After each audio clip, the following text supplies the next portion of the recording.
Before pyrotechnics and million-dollar light shows, rock bands had one job: be loud enough to shake a stadium. In the 1970s, songs weren't just played, they were unleashed like fire through an amp. These anthems made fists rise, speakers smoke, and fans lose their minds. But which one was nearly banned? Which came from a fire? And which took 5 years in the basement to finish? Stick around, we're about to crank up the amps on the songs that set the 70s on fire.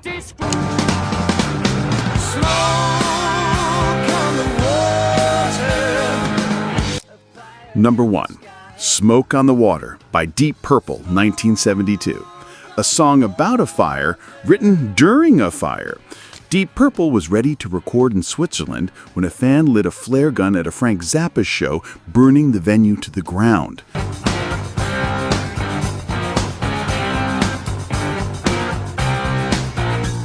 Watching smoke drift across Lake Geneva, they wrote one of rock's most iconic riffs. It wasn't supposed to be a single, but the 4-note riff made history.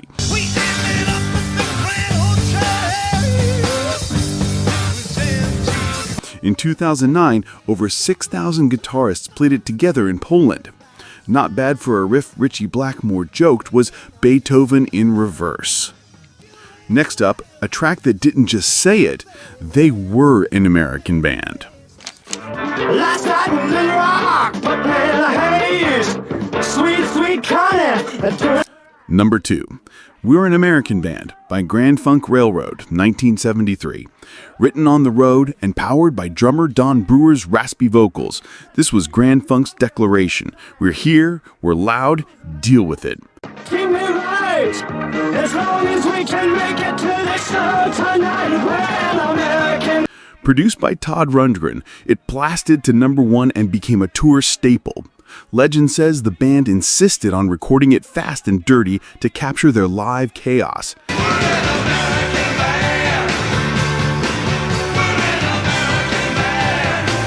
With a pounding beat and chanty hook, this wasn't just a song, it was a beer-soaked, crowd-screaming mission statement.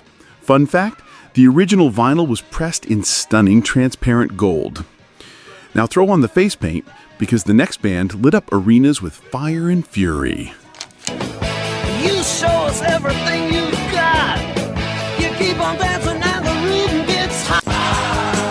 Wanna rock and roll all night. Number 3, Rock and Roll All Night by Kiss, 1975. It didn't start as their anthem. In fact, the studio version flopped.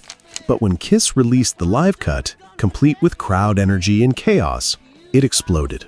I will drive you crazy. You keep on shouting. The chorus?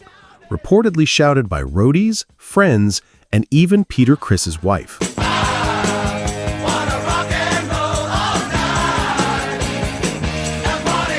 Gene Simmons even recycled lyrics from an old song.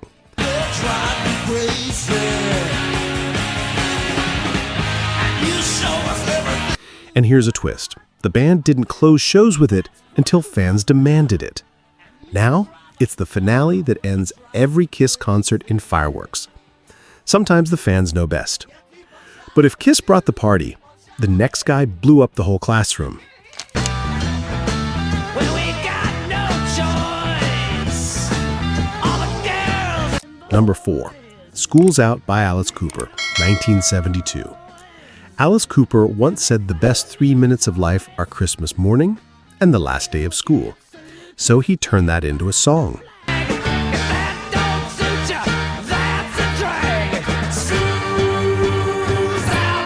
With exploding amps, screaming kids, and a riff built to shatter windows, School's Out wasn't just a hit, it was rebellion with guitar distortion.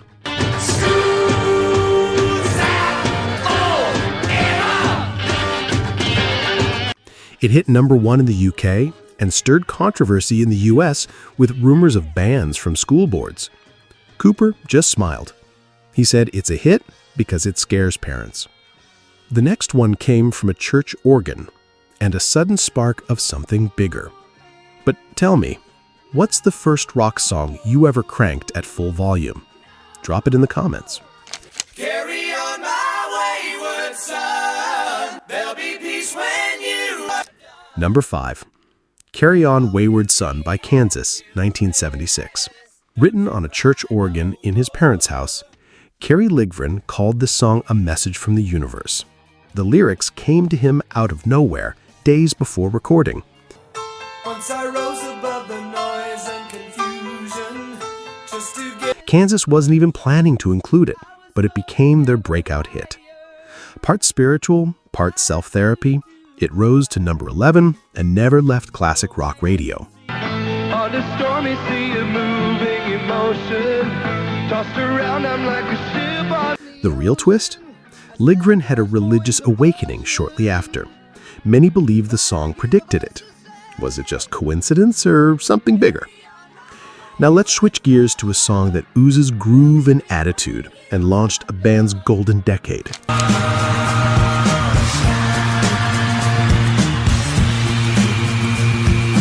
Number 6. Sweet Emotion by Aerosmith, 1975.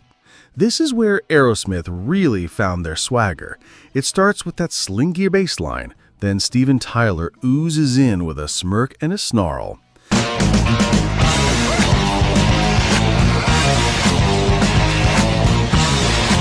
Sweet Emotion was their first top 40 hit and opened the floodgates. The song's attitude made it perfect for movies like Dazed and Confused, and even a strip scene in We're the Millers.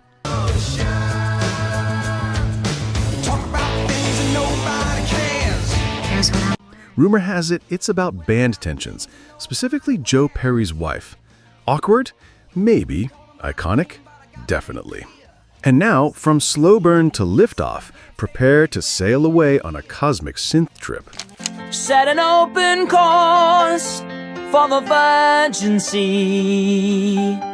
Number 7, Come Sail Away by Styx, 1977. What starts as a dreamy piano ballad morphs into a galactic rock explosion. Dennis DeYoung wrote Come Sail Away during a ruck patch, blending nostalgia, angels, and yes, a starship. Appeared above my head that sang to me this song of hope. It cracked the top 10 and opened the Grand Illusion into a multi-platinum smash.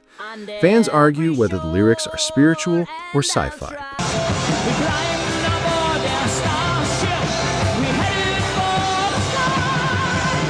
Either way, it's appeared in everything from South Park to Freaks and Geeks.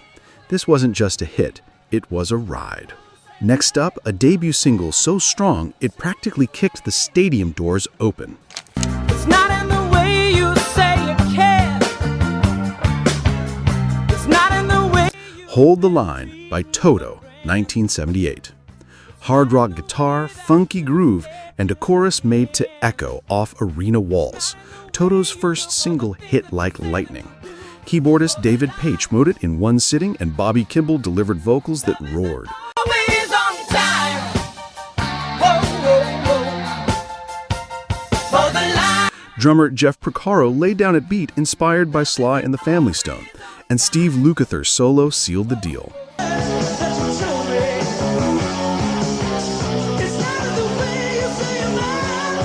Some fans say it's not about a relationship at all, but about the band's own struggle to break through. Either way, it hit hard and stuck. Oh, also, I will be posting more videos like this, so please like, subscribe, and turn on the bell so you don't miss the next Deep Dot from Retro Rewind. Now let's stomp and clap, because the next song turned an arena into an army. Buddy, you're a boy, make a big noise, playing in the street, gonna be a big. Number 9, We Will Rock You and We're the Champions by Queen, 1977. 2 songs, one unbeatable combo. We Will Rock You was Queen's response to a crowd that sang back to them on tour. They wanted a chant, and boy did they get one. Just stomps, claps, and Freddie. We will rock you. Sing it, we. Followed by We Are the Champions, written as a triumphant embrace of every underdog who ever fought back. We are the champions, my friends. These tracks became sports anthems, pop culture pillars, and political rally soundtracks. Bonus fact, Even Crazy Frog covered them in 2006. No, really. And now, buckle up, because the next song came straight out of hell. Highway to Hell. Number 10, Highway to Hell by AC/DC 1979. No metaphors here. AC/DC meant it. Highway to Hell was about the grind of touring, inspired by Canning Highway in Perth and Bon Scott's favorite bar. The riff, one of the most recognizable in rock. The attitude, pure defiance. It kicked off the band's breakthrough album, but tragedy hit just months later. Bon Scott died, adding a layer of eerie finality. Still, this track lives on as a rallying cry for rebels everywhere. Coming up, a song that started as a studio flop until a screaming crowd in Tokyo changed everything. I want you to want me. I need you. Number 11, I Want You to Want Me by Cheap Trick, 1979. The original studio version? Too soft, too slick, and it bombed.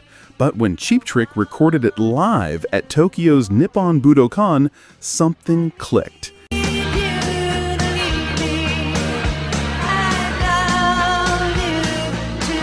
The crowd screamed every lyric, and the raw energy turned it into a worldwide smash.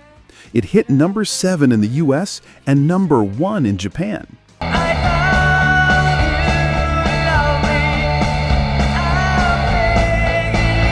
Years later, they reworked it into a Christmas version, because why not?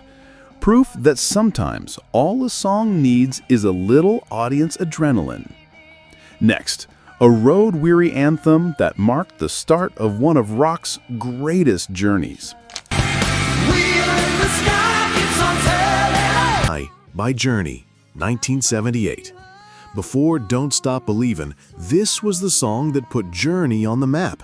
It started as a poem called Wheels in My Mind by bassist Ross Valerie's wife. Cry of loneliness and uncertainty. Though it peaked at just number 57, it opened the door to a whole new sound. And to arena dominance. You're on your own. Itself, always spinning, never stopping.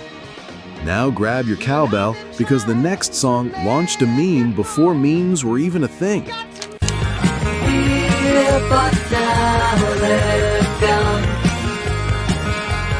Number 13, Don't Fear the Reaper by Blue Oyster Cult, 1976. Love, death, eternity, and cowbell. Written by Donald Buck Dharma, this haunting track imagined Romeo and Juliet living forever. It reached number 12 on the charts, spent 20 weeks there, and made Agents of Fortune a hit.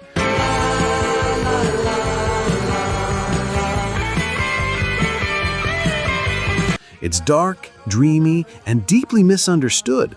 And yes, the infamous More Cowbell SNL sketch made it legendary all over again. All our times have come. Bonus trivia, Dharma was convinced he'd die young when he wrote it. He didn't. The song outlived the fear. Up next, a rock song so nostalgic it inspired Nirvana and took 5 years to finish. I woke up this morning and the sun was gone. Number 14, More Than a Feeling by Boston, 1976. It took Tom Scholz 5 years in his basement to get this just right. More Than a Feeling blends emotion, melody, and power chords into one of rock's most beloved songs.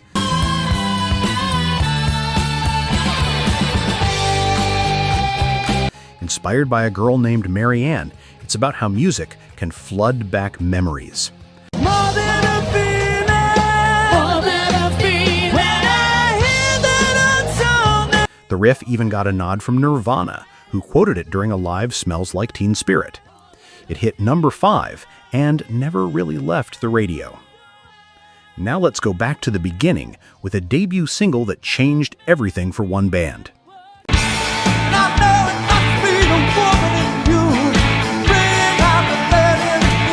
Number 15, Feels Like the First Time by Foreigner, 1977.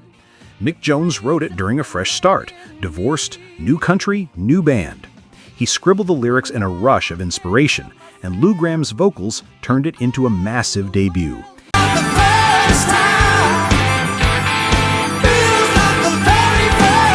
It hit number 5 and gave Foreigner their launch pad. Rumor has it, the song doubled as Lou Gramm's audition. He nailed it, obviously. Sail across the stormy sea, if that's what it From Magic Mike to Guitar Hero, this track keeps popping up, generation after generation. Now, let's slow the ride, but not the volume, because this next jam started with a cassette tape and a groove. Slow ride, take it easy. Number 17, Slow Ride by Foghat, 1975. Born out of a jam session between drummer Roger Earl and bassist Nick Jameson, Slow Ride was literally built on a looped cassette riff. Dave Peverett added lyrics, and the rock classic was born.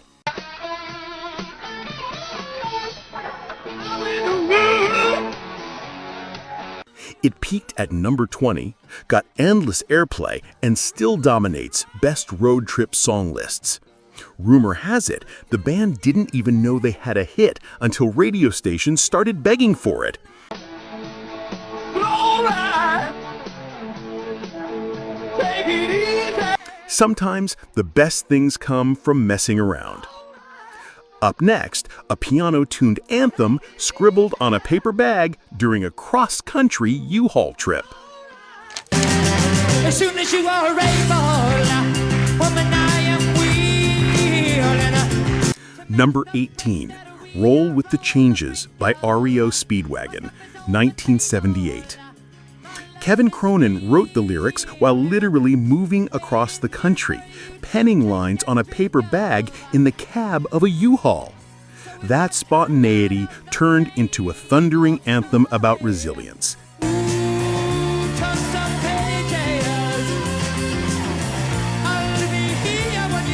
Though it only hit number 58, it opened the door for bigger hits. And decades later, Imagine Dragons teamed up with REO to revive it in a stadium-shaking collab. As soon as you are able, woman, I am willing. Sometimes the journey writes the song. Now we hit the brakes for a track that questioned everything and warned us not to get fooled again. Fighting in the streets with our children at our feet. Number 19, Won't Get Fooled Again by The Who, 1971.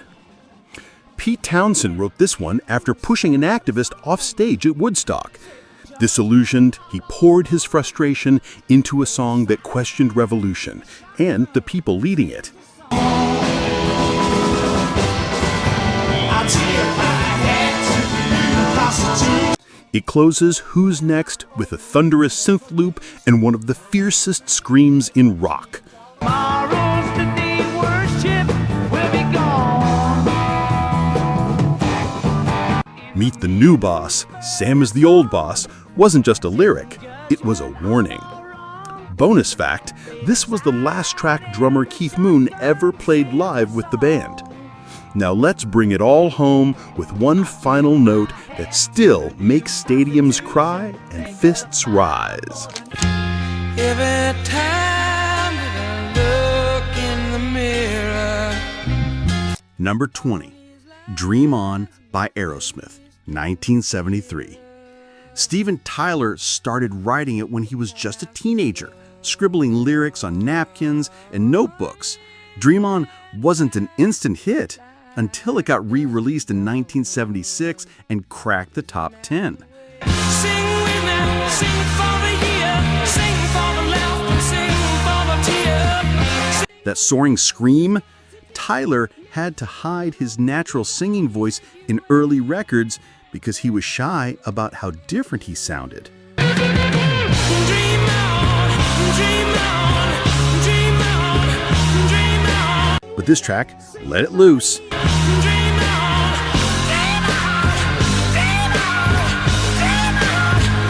and it became the band's emotional signature. A song about chasing greatness before you're even close to it. Because in arena rock, dreaming big wasn't optional, it was the whole point. These anthems didn't just rock the 70s, they defined it. Every riff, every scream, every chant shook arenas and carved out legends. But now it's your turn. What's the one arena rock track that still gives you chills? Drop it in the comments. I will be posting more videos like this, so hit the like button and make sure you are subscribed to Retro Rewind.